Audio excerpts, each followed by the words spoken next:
So hi, I find myself in kind of a weird situation. I'm now the owner of 2 GoPros. So I just bought this Hero 7 last night and almost turned it into a brick.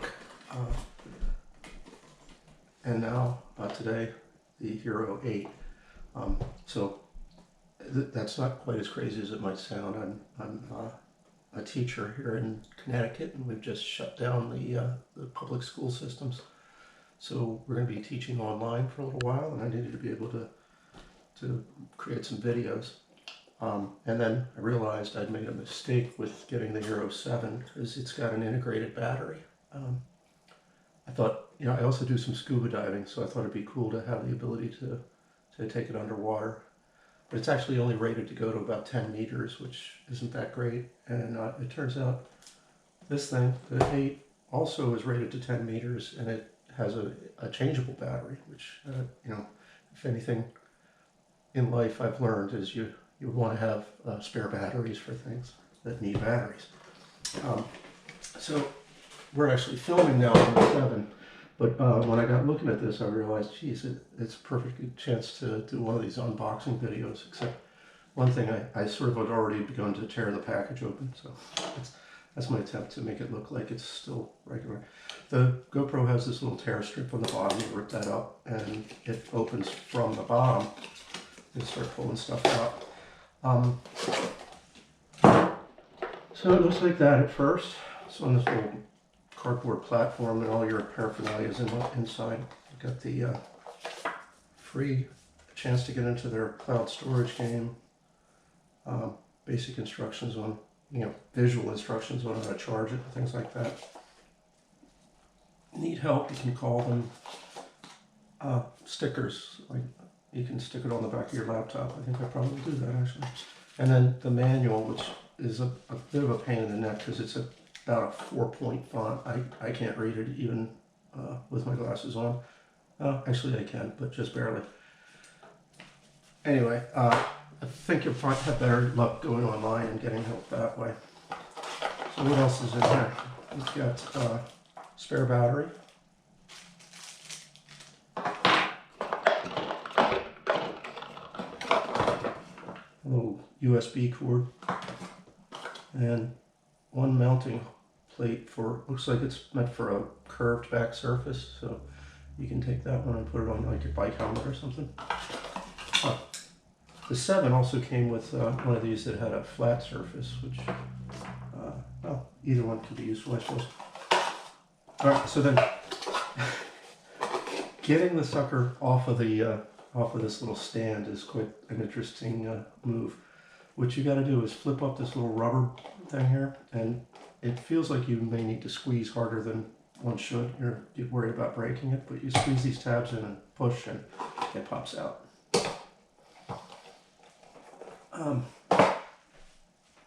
So let me change the camera setup so we can view the guts a little bit better.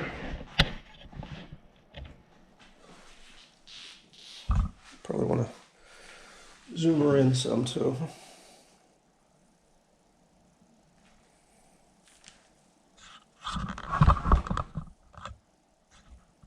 Hopefully that'll do the trick. So there's I did a pretty stupid thing with the other one. Looked at this back and thought, oh wow, they left it turned on with some sort of screensaver thing on, and then began thinking it had burned in or something, that the screen was ruined. That is actually just a sticker, a little protective thing on the back there. Good luck getting it off. It's well adhered and it goes right to the edge. I think a razor might actually help in this.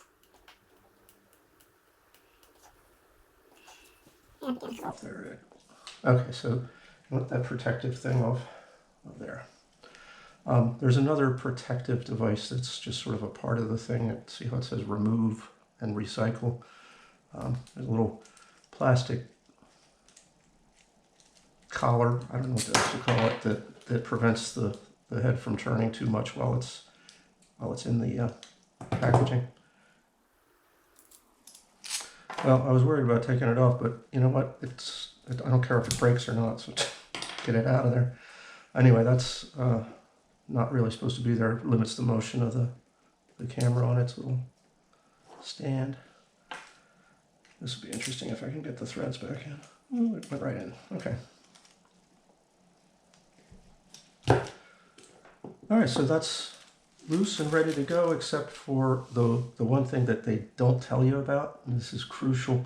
The thing is absolutely useless unless it's got one of these little memory cards stuck in it. So this is I got here a SanDisk Extreme Plus.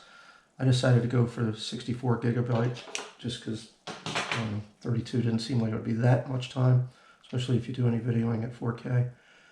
But I think the 32s are okay too.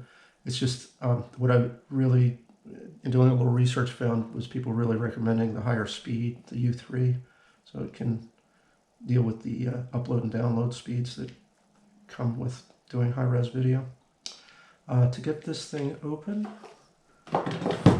scissors here someplace. Yeah, you gotta cut it along the dotted line.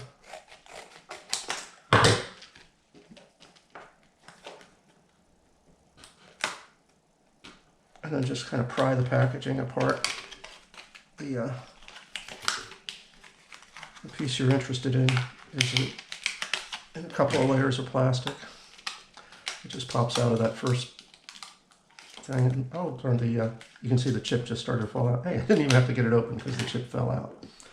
So we're going to need to open this thing up and find the spot where the chip gets inserted. If it works the way the 7 does, there's a button on one side that lets you unclip it, which it looks like it doesn't work the same. Let's take a break and come back. Okay, I'm back. Actually, getting the side of the thing to open up is both easier and harder than I thought it would be. You see there's a little notch on there. You kind of push that away, and then that whole sidewalk pop will pop out and get thrown to the floor if possible. You can see there's a USB port right there. And in the back of there, you may be able to see the contacts for where the battery gets hooked up. I hope the stock battery here has some juice in it. I didn't bother to charge it yet, but we'll see. It just pushes in and clips into place. And then right alongside the battery, you see the slot for the SD card. This should only go in one way, so I'm just going to give it a shot that the label is towards the battery. See if that works. They are keyed, and it looks like it's fine. It pops in and you give it a little extra push, and then it'll pop out to remove it. So there should be a little bit of a click sound as it engages. I didn't hear it. That was my fingernail, not the thing. But anyway, there it is. We got power, we got memory. This should be a working machine now. Let's see how good I am at getting this thing back together. Terrible. Oh, okay. There's a pin at one end that that little plate runs into, and then it closes up the same way you started. I guess this is why why it feels a little bit hard, is that it's waterproof, so you're actually sealing up a gasket when you do that. Okay. So we should be ready to power it up. The power switch is on the side of it. I got power and we're seeing action. The next stage now would be to download an app to use the thing on your cell phone. All right, so here's a shot of my cell phone screen. I'm about to run the GoPro app here.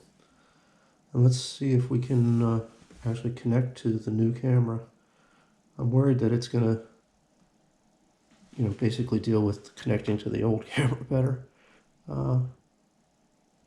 Interesting, it says not found. So I'm gonna say search, connect for a new camera.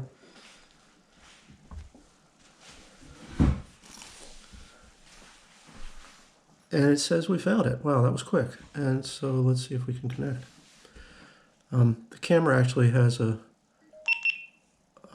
password and stuff that we need to enter, or at least on the other one it did.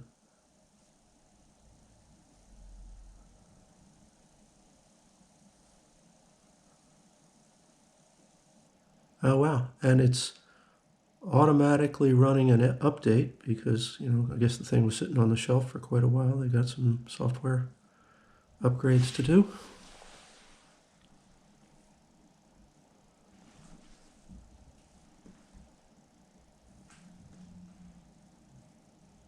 And then it says there's another update available. I don't know what that was.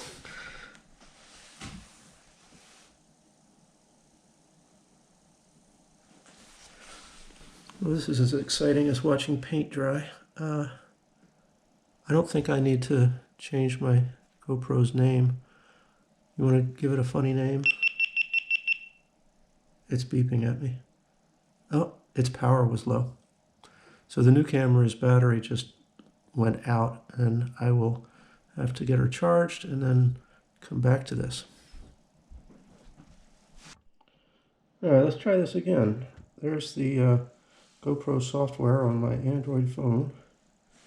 Starting it up, get the battery recharged on the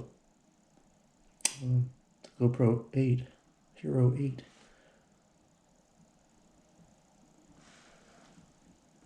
And we want to look at this camera. It's got the camera. It says, oh wow, we can control it now.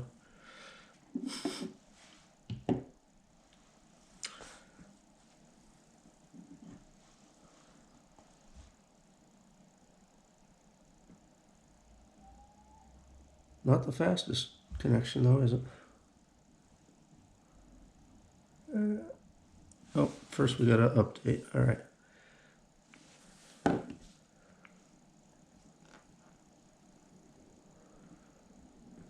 This is going to take a while, so we'll fast forward through this once I get the video loaded.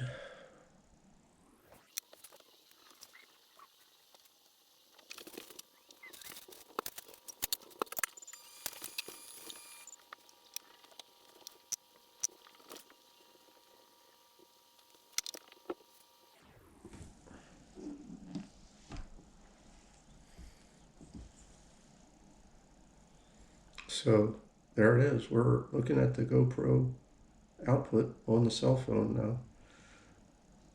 I could do some sort of weird thing where I record myself recording myself, but yeah, I think that's a good place to stop.